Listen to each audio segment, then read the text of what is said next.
could fit. And oops, something just happened. There we go. Can everyone see my screen? Sorry, forgot to Okay. turn on the recording at the beginning. No, that's good. I was kind of flowing too much. You got to keep me on my toes. So it responds to our arena allocations. We identify sites where housing can be built, and then it also establishes policies that guide development of housing, and make sure that we can facilitate the development of housing, and also programs that would help supportive services around housing. So the city, although we do have some role in the construction and production of housing, what the housing element does is just set the groundwork for private development to build and develop, not necessarily that the city has to build all these units. So it's a subtle distinction, but something worth noting. And so strategies for achieving this cycle is we have to plan for those 4,500 units, as I said, at a variety of affordability levels. And we start with what we worked with last time. We had a 5th cycle. Not all those sites were developed. So that's where we'll start from. Then we'll focus on any other vacant or underutilized sites that have residential zoning on them. And then one of the key aspects of our housing elements, we're able to focus on the Isabel neighborhood specific plan. This was a specific plan that was adopted in 2020 in anticipation of a new RHNA cycle and transit and other factors. And so there was some forward thinking by the council to direct us to do this, and it helps prepare us for this future cycle. And then the last piece is accessory dwelling units. These are also commonly referred to as in-law units. And those have ramped up in production because they become more streamlined. And that also helps us achieve these allocation goals. And so this is an example of the sites inventory map. We have a series of them. This is the northwest quadrant. And so when we said we have we identify sites, this is what we do. We have a list of all the parcels that would be eligible for housing. And then we have these corresponding maps. And this is the northwest quadrant of the city, as I said. So just to orient us, here's 580 here. This is Isabel Avenue. And then this area highlighted down here is downtown. So just to get some reference points, this dashed line shows the outline of the Isabel neighborhood, where there's a specific plan. Similar to in downtown, we have a specific plan that regulates land use. The Isabel area has a specific plan that regulates land use. But all these pink areas highlight suitable sites for housing.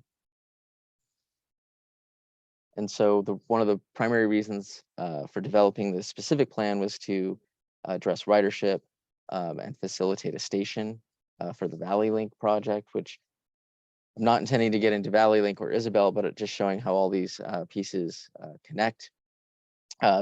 This is a rail system that I'm sure many of you are familiar with. It's in the planning stages. It's meant to go ultimately from Stockton to Dublin Pleasanton, and have 2 stations in Livermore along the 580 corridor, one at South Front Road and one at Isabel. So the Isabel area plans around that station, and more to come about South Front later.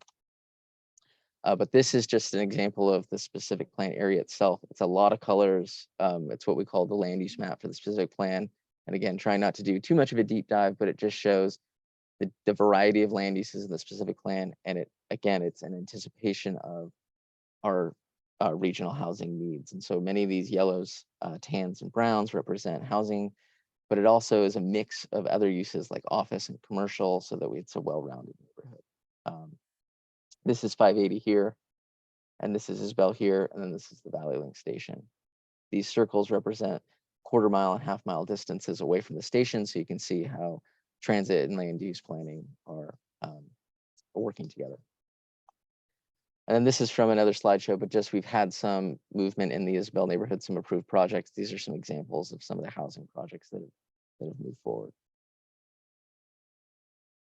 So that's a very high level overview of how we're going to facilitate the housing element and how we're achieving state goals.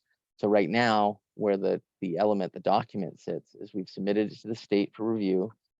We've been coordinating with state staff on the certification of that document. And ultimately, Once we hear back from them, we'll prepare to present this to both Planning Commission and the City Council the first part of this year for adoption. And this will occur, even though it is an element of the general plan, it will occur prior to the adoption of the whole general plan. That's not out of the ordinary, but it's something to note because while it's part of the general plan, it also has its own legs. It stands on its own.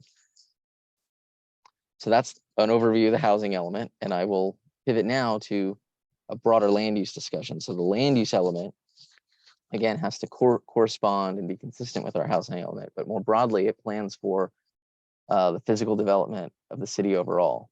And it looks at a mix of land uses, not just housing, but where we plan for jobs, where we plan for parks or shopping or other uses, institutional uses, schools, civic uses, etc. But it also focuses on how we maintain our open spaces, agriculture, and where we concentrate these uses. So it's a very foundational element for the general plan overall. And the element itself, like all of our elements, are comprised of goals and policies and what we call land use designations. So there's a designation that is provided to an area, and that designation is described on what types of uses are envisioned in that area and at what intensities or densities rather. And then that is all shown spatially in a map. And this is that map. And again, it's a lot of colors. There's a lot going on. But what it's showing us is what can be built and where those uses can be built. And again, at what intensities or densities.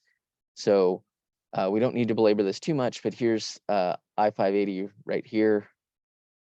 And then here's First Street, I'm sorry, Livermore Avenue transitioning into Tesla. So this is South Livermore, and then our downtowns here, Greenville and Isabel. So that's kind of the bounds of this map. All the different colors represent a different land use. We're actually a very well planned city. And for that reason, there's not really a need to wipe the slate clean. We have established neighborhoods, we have established business areas. What we started to do to look at updating this for our new cycle is where does it make sense to focus? And so with the work of both the community and the General Plan Advisory Committee, we identified these 4 focus areas that we can study possible land use changes and updating our overall land use map. So this map will get updated based on changes that happen in this area. And we will either use existing land use designations or modify land use designations and their descriptions, or the community and the city may come up with completely new land use designations. We're still kind of working through that process and haven't made any decisions yet. But again, to orient us, because again, these maps are a lot of colors and squiggly lines. This is 580 right here. And then this is Livermore Avenue. And so some of our focus areas include this area near Las Positas, South Front area up near Laughlin Road, and then this area near Vasco Road and East Avenue. These icons represent either existing or proposed rail stops, and the circles represent the half-mile radius around those transit locations. So like Isabel, South Front area was identified because of both the existing A station and the proposed Valley Link station. You can see that a lot of that area is within that half-mile radius of transit. And so just to highlight how we went through the land use alternative process with the committee is this is that South Front area. This is an aerial of it on the left. 580's here. This is Vasco Road and First Street. So you can see it's mostly industrial, low intensity industrial, a lot of storage or vacant sites. But there is some commercial activity over near First Street, and there's some existing residential over near Brisa. Again, this is the A station down here, and Valley Link is proposed somewhere midpoint between First and Vasco Road here in the 580 corridor. So with that context and looking at what may be in the future, the project team and the committee came up with a series of alternatives.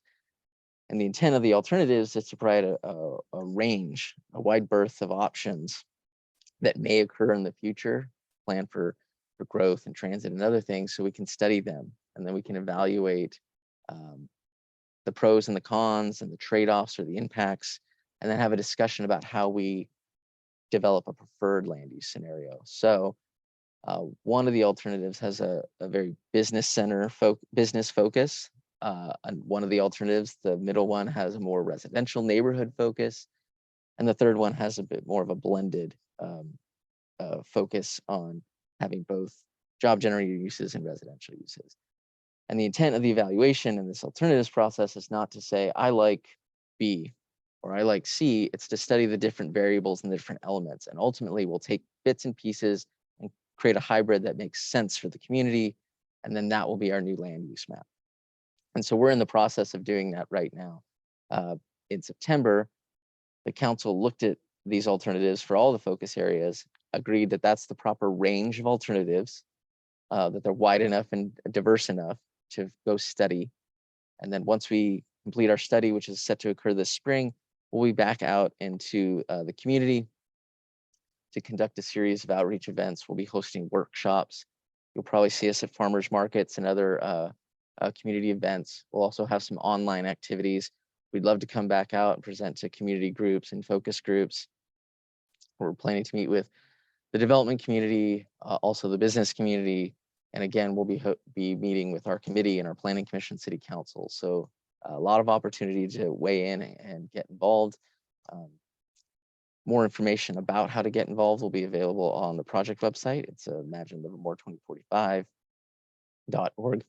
And again, that's set to roll out in the spring. So if anybody's interested, we'd love to get your input and feedback. All the information that I highlighted and presented is also on that website. So I will end there because Don, I probably talked enough.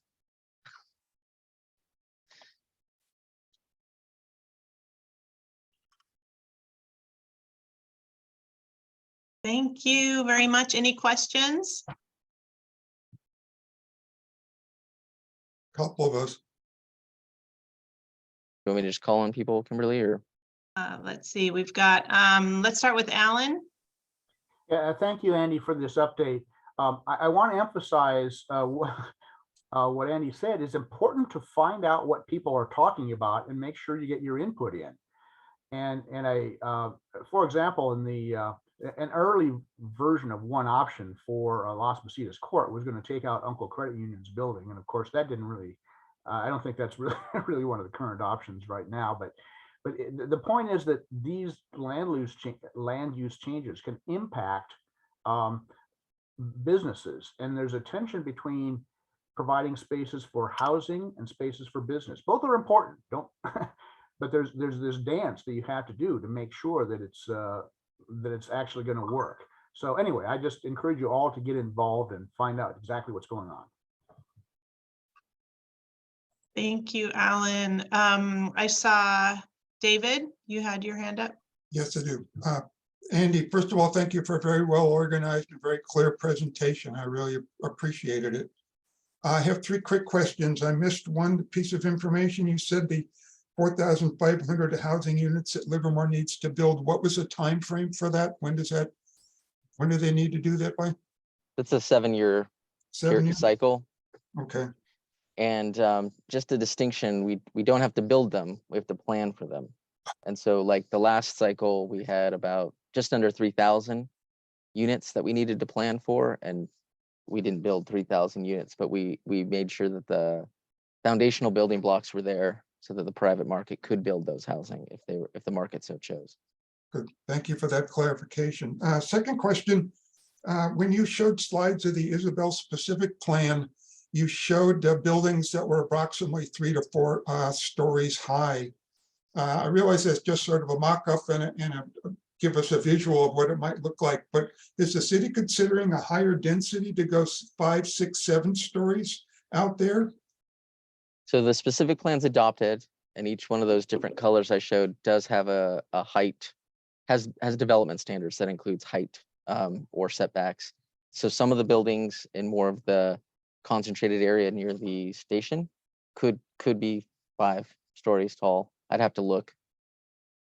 I would encourage the city to consider higher buildings where it's appropriate. Okay. It gives us a better density and helps us fulfill our housing requirements. The third question is trails. T6, I heard the developers pulling permits for that. That is the trail that leads from Springtown across the Las Colinas overpass into Livermore south of 580. Do you have any updates on trails like T6? No more than what you've just provided, that we're working with the developer, and they can get complex when we go through open space areas and there's special status species. So we've had coordination meetings with between the city, the development team, and the regulatory agencies about permitting and timing of construction of that trail. So that is moving along. Yes. Good. Okay. Thank you. Sure. Thank you for the time. Thank you. Great questions, David. Don, I see your hands up. Yes, thank you, Andy, for doing this. We had first heard this from Paul in March of last year. So the chamber is definitely tracking this, and this is a very important, initiative that the city's undergoing. It's our blueprint for the future. So we want to be sure that we're all engaged in it. So while we're monitoring it on behalf of the chamber members and the organization, I think it's important for your businesses to also keep an eye on it, and we hope to be a resource for you as well. So I have some questions for you, Andy. The goal of 4570 units in this housing element, does that include the units that were not met in the last cycle? So the methodology around how we get our needs allocation is pretty complex.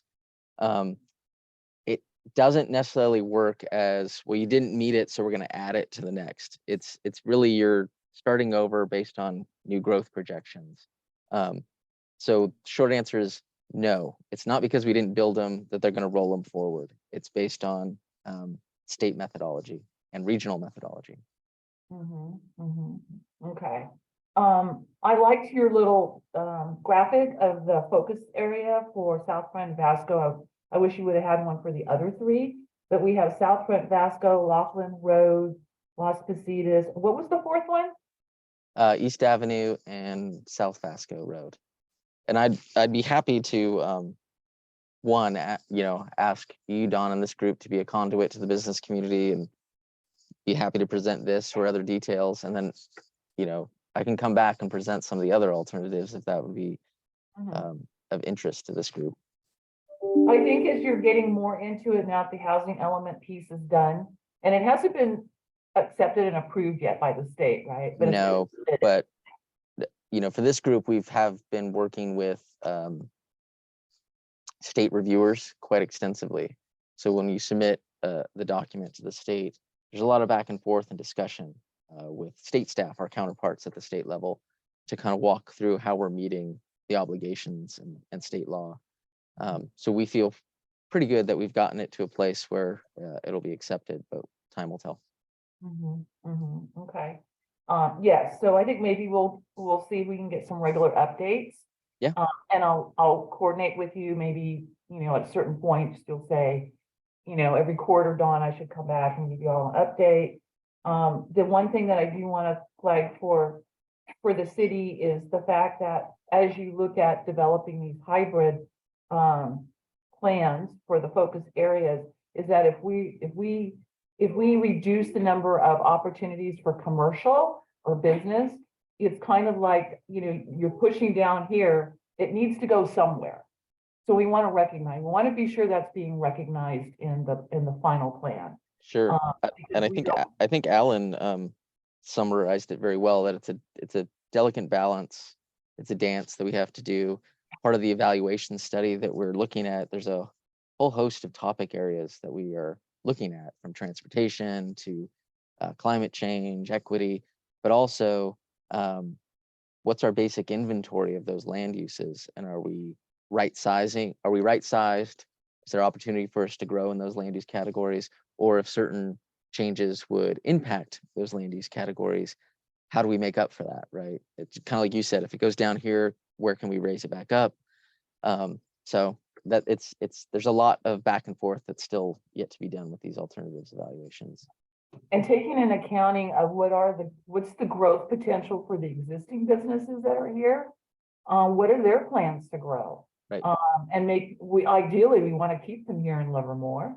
So we need to make sure that we have space to accommodate that, and then any businesses that we want to attract for the future. So, those are some key factors that, we do want to keep an eye on.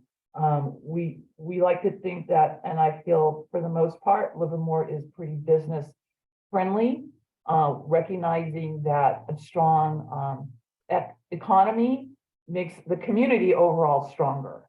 So if you just have a community that's strictly residential, that's it. There's no revenues coming in to support all the amenities that we desire to, have a good quality of life here. So it is definitely, like you said, it's a balance. And then also the General Plan Advisory Committee, which Alan Burnham is a member of. Alan, thank you for that. Meets tonight. Yes. It's meeting tonight at 7 in person at Civic Center. So Yes. another opportunity for us to go and listen and hear and be educated on that.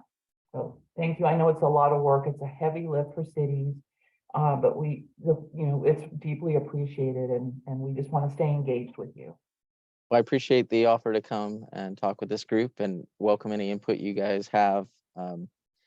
Because as you said, Dawn, we want to make sure we're talking to all the right stakeholders and community members. And if there's a way for you to help us do that, we greatly appreciate it.